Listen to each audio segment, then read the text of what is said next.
உத்திரட்டாதி நட்சத்திரம்.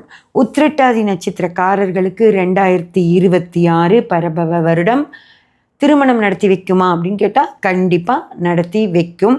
இவங்களுக்கு என்ன மாதிரியான சிக்கல்கள் வரும் அப்படின்னா பண சிக்கல்கள் அந்த மாதிரி தான் கொடுப்பாரோ தவிர இவங்களுக்கு பிரச்சனை இருக்காது. திருமணத்துக்கு எல்லாம் பார்த்துருவாங்க.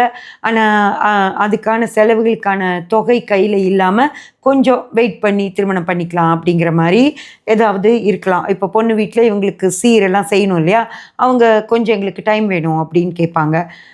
பையன் வீட்டில் ஏதாவது ஒரு காரணத்துக்காக பையனுக்கும் திருமணத்துக்கு ஏதாவது லோன் போடுறாருன்னா அது கையில் கிடைக்க கொஞ்சம் டைம் ஆகி முகூர்த்த டேட்டை கொஞ்சம் தள்ளி வைக்கிற மாதிரி இருக்கும் ஃப்ரெண்ட்ஸ். அதுதான் நடக்கும். அதே மாதிரி 2வது திருமணத்துலையும் இதே பிரச்சனை கொஞ்சம் இருக்கும். காதலர்களுக்கு பார்த்தீங்க அப்படின்னா சரி, அவங்க அப்பா அம்மா ஓகே பண்ணிட்டா கூட என்னப்பா அந்த பொண்ணு வீடு ரொம்ப வசதி இல்லாமல் இருக்கே, இது நமக்கு ஒத்து வருமா அப்படின்னு சொல்லி அந்த வசதியை பற்றி பேசுவாங்க. அல்லது பையன் வீடு ஒன்றுமே இல்லையே பையனுக்கு, நம்ம குடும்பத்தில் சர்வை ஆக முடியுமா அப்படின்னெல்லாம் பணம் அப்படிங்கிற ஒரு விஷயம் அங்கே நின்று இவங்களுக்கு இடைஞ்சல்களை கொடுக்குற மாதிரி இருக்கும் ஃப்ரெண்ட்ஸ்.